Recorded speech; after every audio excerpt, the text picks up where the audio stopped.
General body పెట్టకపోవడానికి కారణం ఏంటంటే ఒక సంవత్సరం అయిపోయిన తర్వాత ఆర్డీఓ గారి అధ్యక్షతలో మేము సమావేశం నడిపాం. మంచి ప్రశ్న వేశారు. ఒక సంవత్సరం అయిపోయిన తర్వాత ఆర్డీఓ గారిని మా కార్యవర్గ సమావేశ అధ్యక్షులు గౌరవ పబ్లిక్ క్లబ్ సభ్యులు కొంతమంది క్లబ్ యొక్క పని విధానం మీద, క్లబ్ లెక్కల మీద తీవ్రాతి తీవ్రమైన ఆరోపణలు చేస్తూ మీడియా ముందుకు వచ్చి క్లబ్ యొక్క గౌరవాన్ని భంగం కలిగించే రీతిన ప్రవర్తించడం మా అందరికీ చాలా బాధ కలిగింది. ఇటువంటి ఆరోపణలు చేయడాన్ని మేము తీవ్రాతి తీవ్రంగా ఖండిస్తాం. మన ప్రజాస్వామ్య వ్యవస్థల్లో కానీ, సంస్థల్లో కానీ, ప్రభుత్వంలో కానీ సాధారణంగా జరిగే పద్ధతి ఏంటంటే, నీకు అనుమానం ఉంటే నివృత్తి కోసం అందులో సభ్యులైన వారు, హక్కు కలిగిన వారు, బాధ్యులైన కార్యవర్గ సభ్యుల్ని కానీ లేదా ముఖ్యంగా బాధ్యుడైన సెక్రటరీని కానీ వివరణ అడగాల. మీకు ఏమైనా అనుమానాలు ఉంటే ముందుగా వివరణ అడగాల. వివరణ నోటి ద్వారా ఇవ్వకపోయినట్లయితే రాతపూర్వకంగా మీరు మమ్మల్ని వివరణ అడగాల. రాతపూర్వకంగా మీరు వివరణ ఇచ్చినప్పటికీ కూడా మేము ఎటువంటి మీకు సందేహ నివృత్తి కోసం మేము ప్రయత్నం చేయకపోయినట్టయితే ప్రజాస్వామ్యయుతంగా నిరసన తెలియజేయాలి. నిరసన తెలియజేసినప్పుడు కూడా మేము ఖాతరు చేయకపోయినట్టయితే అప్పుడు చివరి అస్త్రంగా మీడియాకు కానీ, బాహ్య ప్రపంచానికి కానీ ఇటువంటి అలసత్వ ధోరణిని మీరు బహిర్గతం చేయడంలో తప్పేం లేదు. కానీ కొంతమంది మా సోదరులు, మా క్లబ్ సభ్యులు, మాతో పాటు ప్రతిరోజు ఈ క్లబ్లో ఉండే వ్యక్తులు కొంతమంది కేవలం వ్యక్తిగతమైన రాజకీయమైన దురుద్దేశాలతోటి ఏకాఏకిన అకస్మాత్తుగా మాకెవరికి తెలియజేయకుండా, మమ్మల్ని ఎవరిని వివరణ అడగకుండా ప్రెస్కి ఎక్కడం, దీన్ని పబ్లిక్ క్లబ్ని బజారు పాలు చేయడం, దాన్ని మేము తీవ్రంగా మనస్తాపం చెందుతున్నాం. మిత్రులారా, ఉద్యోగస్తులు ఉన్నారు, వ్యాపారస్తులు ఉన్నారు, గౌరవప్రదమైన వ్యక్తులు ఉన్నారు. మా క్లబ్ యొక్క ఎన్నిక ప్రజాస్వామ్యయుతంగా జరిగిన తర్వాత అప్పటి మంత్రివర్యులు, శాసనసభ్యులు గౌరవనీయులు గుండగడ్డ జగదీష్ రెడ్డి గారి ఆశీస్సుల కోసం పోయినప్పుడు ఆయన మమ్మల్ని అందరినీ అభినందించి, మిత్రులారా మీ అందరూ కూడా స్కూల్ టీచర్లు ఉన్నారు, ఎక్కువ మంది స్కూల్ టీచర్లు ఉన్నారు, ఎక్కువ మంది వ్యాపారస్తులు ఉన్నారు, ఎక్కువ మంది ఉద్యోగస్తులు చేసి సమాజంలో ఉన్నతమైన స్థానం అధిరోహించినటువంటి municipal vice chairman, Sudha bank MD లాంటి మీలాంటి వాడు పాపులర్ వ్యక్తులు కూడా ఉన్నారు. పబ్లిక్ క్లబ్ యొక్క వ్యవహారాన్ని ఈ గతంలో ఉన్నటువంటి చరిత్రను తుడిపేసే విధంగా మీరు పేకాటకు కానీ, మద్యానికి కానీ తావీయొద్దని చెప్పేసి ఆయన మాకు చెప్పడం జరిగింది. అయితే వారి కోరిక మేరకు, వారి అప్పటి మన ఉమ్మడి జిల్లా మంత్రి కనుక వారి ఆదేశాల మేరకు, వారి ఆశీస్సుల మేరకు ఈ క్లబ్ను ఒక మంచి ఫ్యామిలీ క్లబ్గా తీర్చిదిద్దామన్న ఉద్దేశంతో అంతకుముందు ఉన్నటువంటి ఆచారాలన్నింటినీ బంధుపెట్టి పేకాట ఆడనీయకుండా, మద్యం సేవించకుండా మేము తగు కట్టుదిట్టమైన చర్యలు తీసుకోవడంతో కొంతమంది గౌరవ సభ్యులకు అంతకుముందు అలవాటుగా ఉన్న మద్యం సేవించడం కానీ లేదా జూదం ఆడటం కానీ విషయంలో వాళ్ళకి చాలా ఇబ్బంది కలిగి మా మీద తీవ్రంగా కోపంగా ఉన్న విషయం మాత్రం కూడా వాస్తవమే. అయినప్పటికీ కూడా మనం సమాజంలో రోజుకు రోజుకు ముందుకు పోవాలి తప్ప అనాగరికమైన చర్యలకు పోవద్దనే ఉద్దేశంతో మేమందరం కట్టుబడి ఇందులో మద్యం చేయించడానికి కానీ లేదా జూదం ఆడటానికి కానీ ఎటువంటి అవకాశం ఇవ్వలేదు.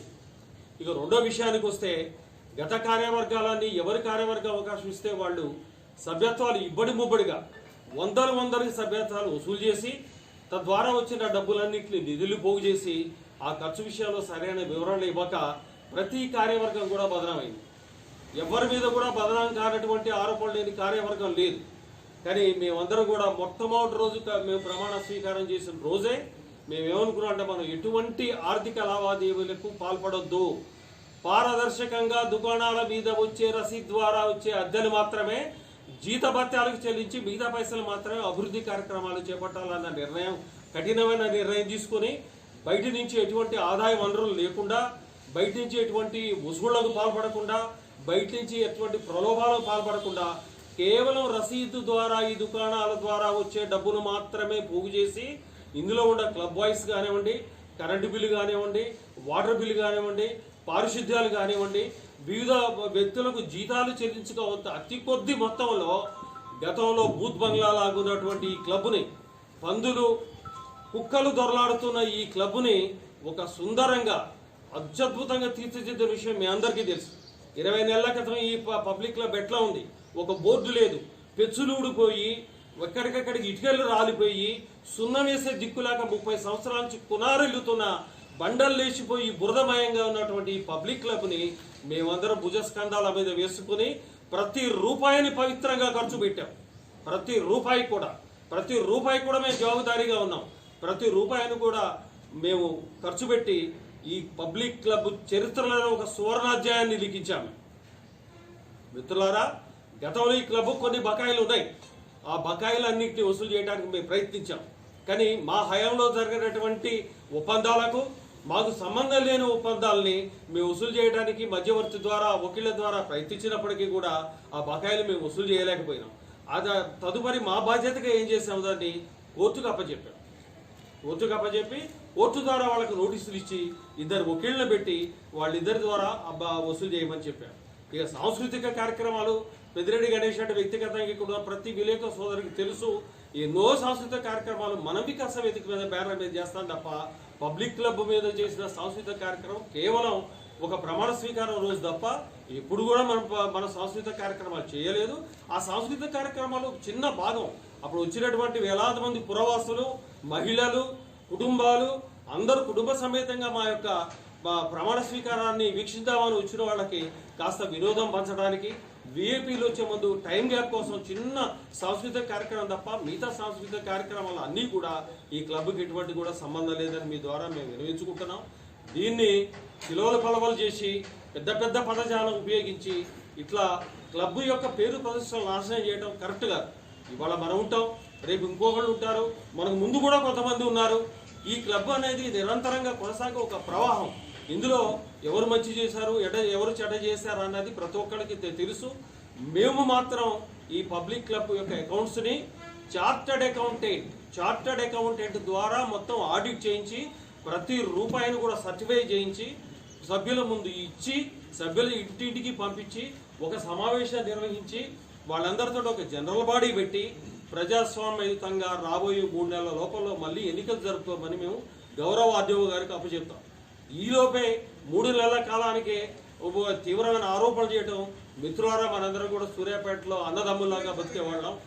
ఇటువంటి సందర్భంలో తీవ్రమైన ఒకళ్ళ మీద ఒకళ్ళు ఆరోపణలు చేసుకుని ఆవేశాలు పెంచుకుని కక్షలు కార్పణ్యాలు పెంచుకోవడం మంచిది కాదని గౌరవ సభ్యులు నా మీద ఎంత తీవ్రమైన ఆరోపణలు చేస్తున్నప్పుడు కూడా నేను ప్రేమతో వాళ్ళకి విజ్ఞప్తి చేసేది ఏంటంటే, ఈ క్లబ్ యొక్క ఇమేజ్ని, ఈ క్లబ్ యొక్క సుందరీకరణని, ఈ క్లబ్ను మేము ఏదైతే టర్న్ అరౌండ్, ఇంతకుముందు ఒక స్త్రీ లోపల రావడానికి సాహసించని ఈ క్లబ్లో ఆకెళ్ల రాఘవేంద్ర అనే ఒక గొప్ప వ్యక్తిని తీసుకొచ్చి 2500 మంది సభ్యులకి మనం గుడ్ పేరెంటింగ్ మీద ఉపన్యాసం చెప్పిస్తే 1000 మంది మహిళలు, 500 మంది పిల్లలు వచ్చిన ఒక గొప్ప చరిత్రకు మేము తెరలేపిన సందర్భాన్ని మీ అందరికీ గుర్తు చేస్తూ ఈ క్లబ్ అభివృద్ధికి, ఈ క్లబ్ యొక్క ఇమేజ్కి, ఈ క్లబ్ని ఇంకా ముందుకు తీసుకోవడం మేము కట్టుబడి ఉన్నామని, సమయం ప్రకారం ఎన్నికలు నిర్వహిస్తాం.